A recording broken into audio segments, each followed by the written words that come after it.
दोस्तों एक बार फिर से हम आपके लिए NPCI recruitment 2025 form fill up apply process की अपडेट लेके आ चुके हैं। कैसे आप एनपीसीआई का ऑनलाइन फॉर्म फिल कर सकते हो। एनपीसीआई में वेरियस पोस्ट निकली हुई है जिनके लिए 391 वैकेंसीज निकली है। ऑल ओवर इंडिया से आप अप्लाई ऑनलाइन कर सकते हो। मेल और फीमेल दोनों कैंडिडेट आवेदन कर सकते हैं। ऑनलाइन आवेदन करते समय आपको कोई भी ऐसी गलती या फिर मिस्टेक नहीं करनी होगी जिनके करने से आपके एप्लीकेशन फॉर्म रिजेक्ट हो सकते हैं। और ऑनलाइन आवेदन करते समय आपको कुछ महत्वपूर्ण बातों का भी ध्यान रखना होगा, तभी आपके एप्लीकेशन फॉर्म सक्सेसफुली सबमिट किए जाएंगे। आवेदन करते समय आपको फोटोग्राफ, सिग्नेचर, डॉक्यूमेंट्स कैसे और कितने केबी में अपलोड करने होंगे, ये कंप्लीट जानकारी भी आपको इस वीडियो में दी जाएगी। साथ ही साथ इस वीडियो में हम आपको ये भी जानकारी दिखाएंगे कि क्या यहाँ पर पोस्ट वाइज वैकेंसी निकली है, क्या एलिजिबिलिटी क्राइटेरिया है, पैटर्न सिलेबस आपका क्या रहेगा, कैसे आप ये ऑफिशियल नोटिफिकेशन की पीडीएफ डाउनलोड कर सकते हो, कैसे अप्लाई कर सकते हो और कब से कब तक आप अप्लाई ऑनलाइन कर सकते हो। स्टेप बाय स्टेप पूरी जानकारी हिंदी में देखने के लिए बने रहिए हमारे साथ इस वीडियो में अंत तक। इस वीडियो को पूरा देखने पर ही आपके सभी सवाल और डाउट क्लियर होंगे। तो चलिए दोस्तों बिना कोई वक्त गंवाए शुरू करते हैं एनपीसीआई रिक्रूटमेंट 2025 फॉर्म फिलअप की पूरी जानकारी। फॉर्म भरने से पहले आपको हमारी वेबसाइट आईएनडी सरकारी नौकरी के इस पेज पर विजिट करना होगा, जिसका लिंक आपको नीचे description plus first comment box में मिल जाएगा। और हमारे इस पेज पर विजिट करके आप यहां से एनपीसीआई का फॉर्म फिल कर सकते हो। Nuclear power corporation of India limited, परमाणु ऊर्जा निगम इंडिया लिमिटेड की ओर से वेरियस पोस्ट जारी की गई है। इसमें scientific assistant B, stipendiary trainee या scientific assistant ST and SA, stipendiary trainee या technician, assistant grade first, assistant grade first एफ&ए, एचआर और सी&एमएम असिस्टेंट ग्रेड फर्स्ट की यहाँ पर 3 अलग अलग पोस्ट है। नर्स ए, टेक्नीशियन सी, एक्सरे टेक्नीशियन की यहाँ पर ये पोस्ट निकली हुई है। इनके लिए टोटल 391 वैकेंसीज निकली हुई है। पोस्ट वाइज वैकेंसीज आप यहाँ से चेकआउट कर सकते हो। ट्रेनियर टेक्नीशियन के लिए सबसे अधिक 226 वैकेंसीज निकली हुई है। उसके बाद में यहाँ पर बात अगर इंपोर्टेंट डेट की करें तो लास्ट डेट ऑनलाइन आवेदन करने की 1 अप्रैल 2025 है। 1 अप्रैल तक आप अपना फॉर्म फिल कर सकते हो। 10वीं 12वीं डिग्री डिप्लोमा जीएनएम से आप अप्लाई कर सकते हो।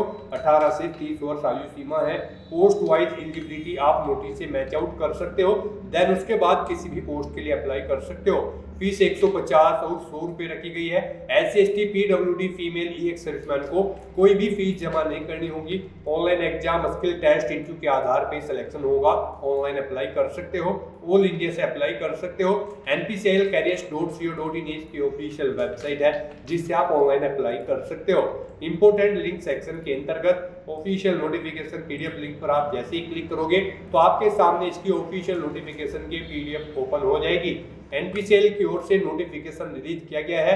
इसमें सबसे पहले आप आवेदन करने की डेट चेकआउट कर सकते हो। इसी तरह से यहाँ पर आप देख सकते हो वैकेंसी की पोस्ट वाइज और कैटेगरी वाइज आपको जानकारी दे दी गई है। उसके बाद में पोस्ट वाइज आपको यहाँ पर इसमें क्वालिफिकेशन की डिटेल दे दी गई है कि किस पोस्ट के लिए क्या आपका एलिजिबिलिटी क्राइटेरिया रहेगा, वो आप यहाँ से चेकआउट कर सकते हो वीडियो को स्क्रॉल डाउन करते हुए। उसके बाद में यहाँ पर आपको सैलरी डिटेल पोस्ट वाइज दे दी गई है और यहाँ पर आपको इसमें एज लिमिट, एज रिलैक्सेशन की जानकारी दी गई है। किस कैटेगरी, किस पोस्ट के लिए कितनी आयु सीमा रहेगी और किस कैटेगरी को कितनी आयु में छूट यहाँ पर दी जा रही है। इसी तरह से यहाँ पर कुछ महत्वपूर्ण इंस्ट्रक्शन दिए गए हैं और चयन प्रक्रिया अलग अलग पोस्ट के लिए यहाँ पर रखी गई है। आप यहाँ से सिलेक्शन क्राइटेरिया की डिटेल चेकआउट कर सकते हो। देन उसके बाद ऑनलाइन परीक्षा का पूरा पैटर्न और सिलेबस आप पोस्ट वाइज यहाँ से रीड आउट कर सकते हो। साथ ही साथ इस पीडीएफ को आप जैसे और स्क्रॉल डाउन करोगे तो फीस पेमेंट की जानकारी, साथ ही साथ ऑनलाइन आवेदन करने की डिटेल दी गई है। फोटोग्राफ, सिग्नेचर, डॉक्यूमेंट्स कैसे और कितने केबी में आपको अपलोड करने होंगे, इंग्लिश और हिंदी दोनों लैंग्वेज में पीडीएफ आपको दे दी गई है। तो ऑनलाइन आवेदन करने से पहले आपको पीडीएफ पूरा रीड आउट करना अनिवार्य है। इसको पूरा पढ़ने से आपके सभी सवाल और डाउट क्लियर होंगे। पीडीएफ रीड आउट करने के बाद में आपको अप्लाई ऑनलाइन लिंक पर क्लिक करना होगा तो आपके सामने इसका ऑनलाइन का पोर्टल ओपन हो जाएगा। यहाँ पर इसे अगर आप इंग्लिश में करना चाहते हैं तो यहाँ पर इंग्लिश की टैब पर क्लिक करके इसे इंग्लिश में कर ले व्यू को। हिंदी में आप रखना चाहते हैं तो हिंदी में ही रहने दें। यहाँ पर आने के बाद गाइड, अगर आपने इस भर्ती के लिए पहले से रजिस्ट्रेशन कर रखा है, आपको यहाँ पर अपनी लॉगिन आईडी एंटर करनी है, अपना पासवर्ड एंटर करना है, ये कैप्चा कोड यहाँ पर एंटर करना है और लॉगिन की स्टेप पर क्लिक करके अपने डैशबोर्ड में लॉगिन कर लेना है और फिर वहां से आपको अपना फॉर्म अप्लाई करना है। और अगर आप इस भर्ती के लिए फर्स्ट टाइम अप्लाई करने जा रहे हो तो सबसे पहले यहाँ पर आपको अपना रजिस्ट्रेशन करना होगा। उसके लिए आपको नवीन पंजीकरण हेतु क्लिक करें, आपको इस टैब पर क्लिक कर देना है। उसके बाद आपके सामने यहाँ पर रजिस्ट्रेशन का फॉर्म ओपन हो जाएगा। यहाँ पर आपको ओके आई अंडरस्टैंड इस ऑप्शन पर क्लिक करना है। यहाँ पर आने के बाद आपको यूनिट ऑटोमेटिकली सिलेक्ट मिल जाएगी NPCIL की, और एडवर्टाइजमेंट नंबर भी आपको ऑटोमेटिकली यहाँ पर सिलेक्ट मिल जाएगा। फिर यहाँ पर आपको पोस्ट सिलेक्ट करनी है, आप जिस पोस्ट के लिए अप्लाई करना चाहते हैं।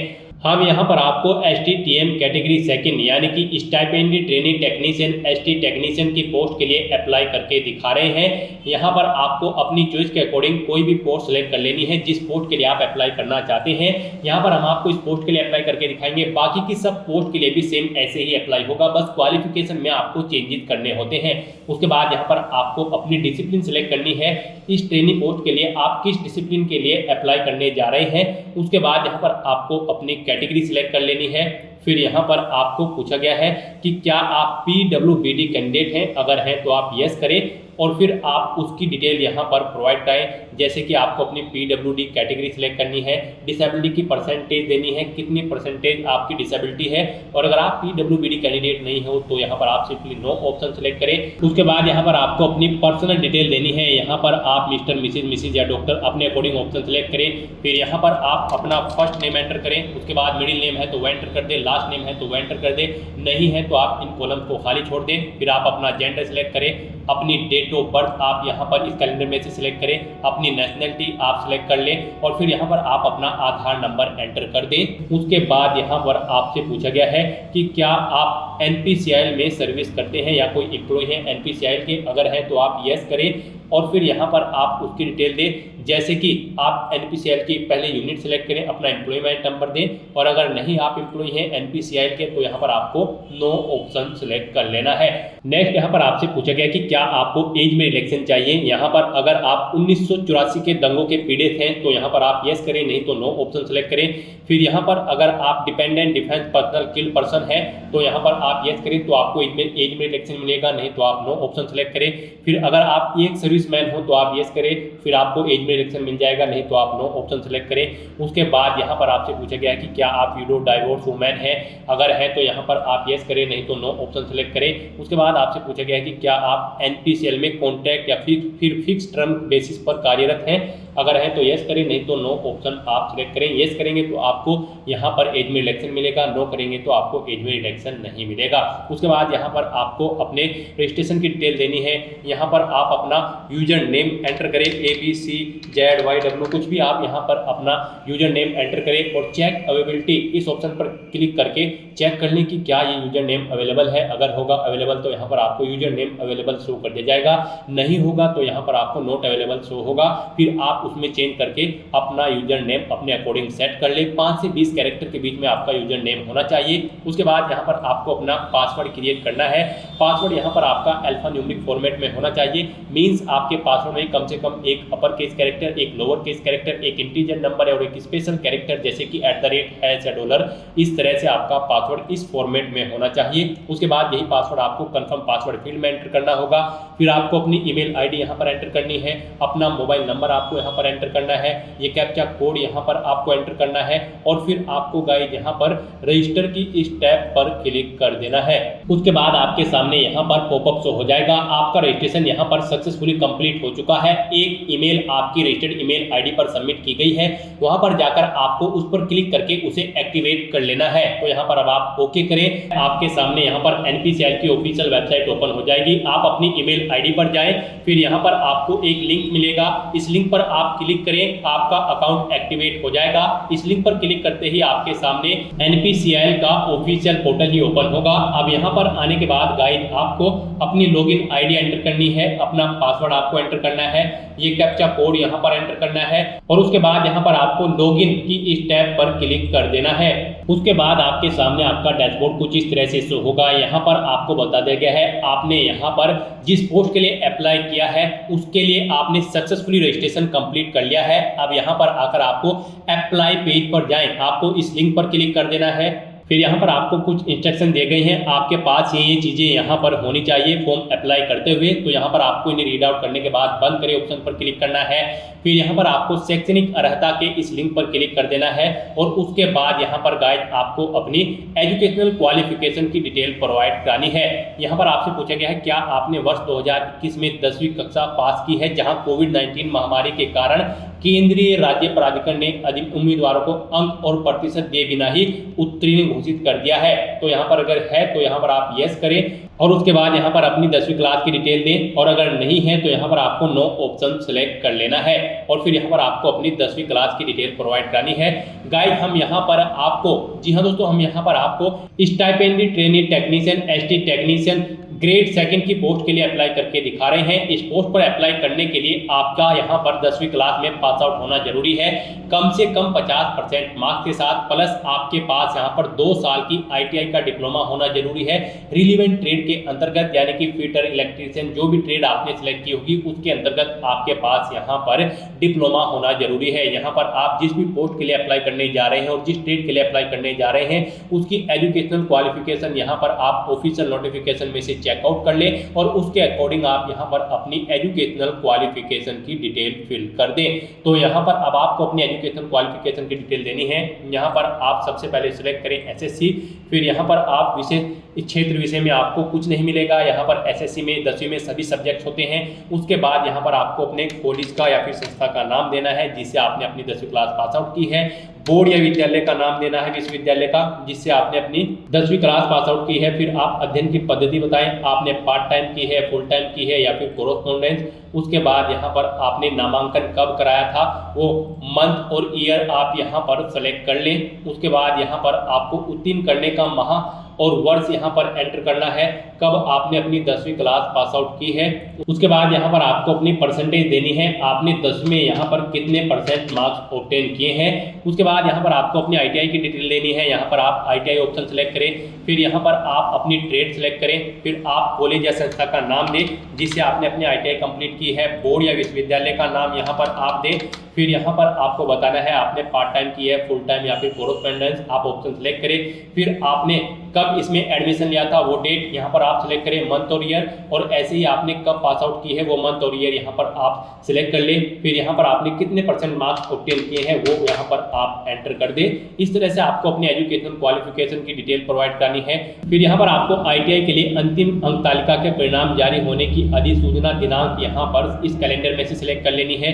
गणित में SC में आपने यानी कि 10वीं क्लास में कितने % मार्क्स आपने ऑब्टेन किए हैं वो यहाँ पर आप एंटर करें। फिर विज्ञान में आपने 10वीं में कितने % मार्क्स ऑब्टेन किए हैं वो यहाँ पर आप एंटर कर दें। फिर यहाँ पर आपसे पूछा गया कि क्या आपने 10वीं में इंग्लिश सब्जेक्ट को एक विषय के रूप में पढ़ा है, तो यहाँ पर अगर पढ़ा है तो यस करें, नहीं तो आप नो ऑप्शन सेलेक्ट करें। उसके बाद यहाँ पर आपकी शारीरिक मानक आपसे पूछे गए हैं, आपको अपनी लंबाई यहाँ पर सेंटीमीटर में देनी है, कितनी सेंटीमीटर आपकी हाइट है।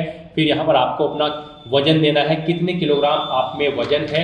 उसके बाद यहाँ पर आपसे पूछा गया है क्या आपको यहाँ पर कंप्यूटर की नॉलेज है, इसमें आप MS वर्ड जानते हैं तो इस ऑप्शन को सिलेक्ट कर दें, एक्सेल जानते हैं तो वो, पावर पॉइंट जानते हैं तो वो भी, और जो चीज़ आप नहीं जानते हैं उसके सामने चेक बॉक्स न लगाएं। फिर यहाँ पर अगर आपने कोई और डिग्री या फिर डिप्लोमा कर रखा है तो उसकी डिटेल यहाँ पर आप प्रोवाइड कराएं, उसका नाम दे, विषय या विशेषज्ञता दे, संस्था विश्वविद्यालय का नाम दे, उत्तीर्ण करने का माह और वर्ष सेलेक्ट करें और अपनी डिटेल यहाँ पर आप प्रोवाइड करा दें। और अगर नहीं है तो आप इस सेक्शन को खाली छोड़ दें। और उसके बाद गाइस यहाँ पर अपनी एजुकेशनल क्वालिफिकेशन की सभी डिटेल्स प्रोवाइड कराने के बाद अब यहाँ पर आपको सेव करें और आगे बढ़ें, इस ऑप्शन पर क्लिक कर देना है।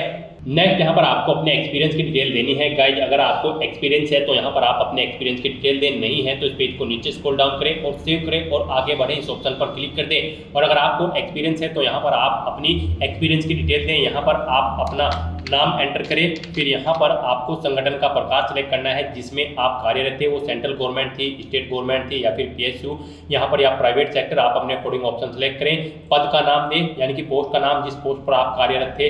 आप नेचर ऑफ ड्यूटी यहाँ पर दें, किस दिनांक से किस दिनांक तक आपने वर्क किया है वो यहाँ पर आप सिलेक्ट कर ले।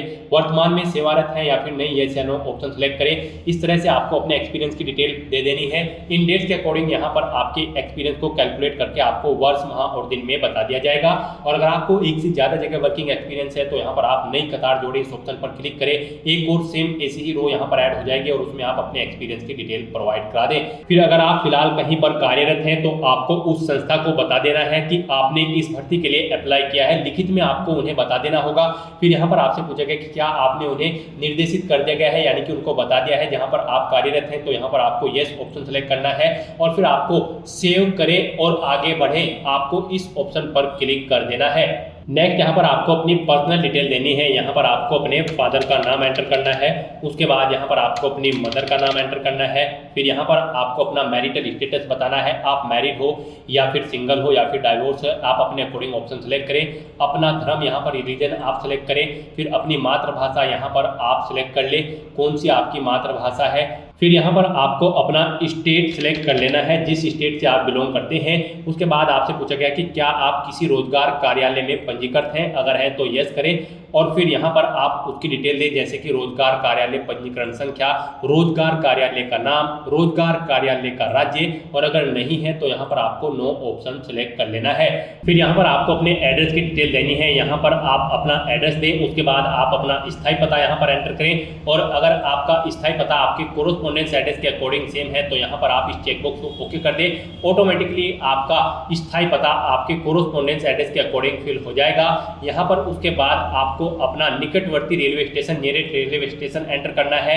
फिर आपसे पूछा गया कि क्या आपका कोई करीबी रिश्तेदार एनपीसीआईएल में कार्यरत है, अगर है तो यस करें और फिर उसकी डिटेल यहाँ पर आप दें, जैसे कोई रिश्तेदार का नाम, उसका पद, स्थल या परियोजना, और फिर यहाँ पर आपको उसका आपके साथ क्या रिश्ता है वो देना है। और अगर नहीं है तो यहाँ पर आप नो ऑप्शन सेलेक्ट करें और उसके बाद गाइड यहाँ पर आप सेव करें और आगे बढ़े, इस ऑप्शन पर क्लिक कर दें। नेक्स्ट यहाँ पर आपको अपने डॉक्यूमेंट अपलोड करने हैं। यहाँ पर आपको अपना फोटो और सिग्नेचर अपलोड करने हैं। आपको दी गई गाइडलाइंस के अकॉर्डिंग अपने डॉक्यूमेंट अपलोड करने होंगे, अदरवाइज आपका एप्लीकेशन फॉर्म रिजेक्ट हो सकता है। यहाँ पर आपका फोटो 10 से 50 केबी के बीच में होना चाहिए, जेपीजी या फिर जेपीईजी फॉर्मेट में, और आपके जो सिग्नेचर है वो 20 केबी से कम होने चाहिए, ये भी जेपीजी या फिर जेपीईजी फॉर्मेट में होने चाहिए। किस तरह से आपके फोटो और सिग्नेचर होने चाहिए उसके लिए आप यहाँ पर स्वीकार्य एवं अस्वीकार्य फोटो के नमूने, इस लिंक पर क्लिक करें। आपके सामने ये पीडीएफ ओपन होगी, यहाँ से आप चेकआउट कर ले। आपका फोटो 10 केबी से 50 केबी के बीच में होना चाहिए। इसकी जो हाइट है वो 5.8 सेंटीमीटर होनी चाहिए और जो विड्थ है वो 4.4 सेंटीमीटर होनी चाहिए। इस तरह का फोटो आपका मान्य होगा और इस तरह के फोटो यहाँ पर आपके मान्य नहीं होंगे। गाइस, अगर आपका फोटो या सिग्नेचर छोटे यहाँ बड़े हैं, आप उन्हें रिसाइज कर सकते हैं। गूगल में जाकर आप इमेज रिसाइजर टाइप करें, बहुत सारे इमेज रिसाइज करने के टूल आपके सामने ओपन हो जाएंगे। वहां से आप अपना फोटो इस गाइडलाइन के अकॉर्डिंग प्रिपेयर कर ले, तैयार कर ले और फिर आप उन्हें यहाँ पर अपलोड करें, अपने फोटो और सिग्नेचर को। तो यहाँ पर अपलोड करने के लिए अब आपको चूज फाइल बटन पर क्लिक करना है, फाइल को सेलेक्ट कर लेना है और फिर यहाँ पर अपलोड करेंगे इस ऑप्शन पर क्लिक करके अपनी इस फाइल को आपको अपलोड कर देना है। इस तरह से आपको 1 बाय 1 करके अपना फोटो और सिग्नेचर यहाँ पर अपलोड कर देने हैं। उसके बाद गाइस यहाँ पर आपको सेव करें और आगे बढ़े, इस ऑप्शन पर क्लिक कर देना है। उसके बाद आपको आपके एप्लीकेशन फॉर्म का पूरा प्रीव्यू यहाँ पर शो कर दिया गया है। आपको सभी डिटेल्स केयरफुली चेकआउट करनी है, पेज को नीचे स्क्रॉल डाउन करना है और यहाँ पर अब आप आवेदन प्रस्तुत करें, आप इस टैब पर क्लिक कर दें। फिर आपके सामने यहाँ पर मैसेज शो हो जाएगा, आपका एप्लीकेशन फॉर्म सक्सेसफुली सबमिट कर दिया गया है। अब यहाँ पर आप ओके करें, आपको आपके डैशबोर्ड में रिडायरेक्ट कर दिया जाएगा। यहाँ से आप चेकआउट कर सकते हो, आपके एप्लीकेशन फॉर्म की सभी टास्क ओके हो चुकी हैं। अब यहाँ पर आप आवेदन प्रपत्र का प्रिंट आप इस लिंक पर क्लिक करें और अपने एप्लीकेशन फॉर्म का एक हार्ड कॉपी प्रिंट आउट ले लें, फ्यूचर यूज के लिए, फ्यूचर रेफरेंस के लिए। और गाइस, अगर आप यहाँ पर जनरल या फिर ओबीसी कैटेगरी कैंडिडेट हैं तो आपको फिर यहाँ पर एप्लीकेशन फीस के रूप में कुछ अमाउंट जमा कराना होगा। जनरल ओबीसी ईडब्ल्यूएस कैंडिडेट को यहाँ पर 150 रुपये, scientific assistant, ST, SA, nurse की पोस्ट के लिए जमा कराने होंगे और जनरल ओबीसी ईडब्ल्यूएस कैंडिडेट को बाकी की पोस्ट के लिए 100 रुपये जमा कराने होंगे। और अगर आप एससी, एसटी, पीडब्ल्यू, बीडी या फिर वुमेन या फिर ईएक्स सर्विसमैन कैंडिडेट हैं तो आपको एप्लीकेशन फीस जमा नहीं करानी है, आपका फॉर्म सबमिट हो चुका है। लेकिन जिन कैंडिडेट को फीस जमा करानी है पहले वे फीस जमा कराएंगे, उनके बाद उनका फॉर्म सबमिट होगा और उसके बाद आप उनको अपने एप्लीकेशन फॉर्म का हार्ड कॉपी प्रिंट आउट ले लेना होगा। फीस का अमाउंट आप debit card, credit card, net banking या फिर यूपीआई के माध्यम से जमा करा सकते हो। तो दोस्तों, ऐसे आप एनपीसीआईएल 391 पोस्ट की इस भर्ती के लिए अपना फॉर्म अप्लाई कर सकते हो। आज की इस वीडियो में बस इतना ही। आई होप ये वीडियो आपको पसंद आई होगी। अगर पसंद आई हो तो इसे लाइक और शेयर करें, चैनल पर नए हो तो इसे सब्सक्राइब कर लें। Thanks for watching.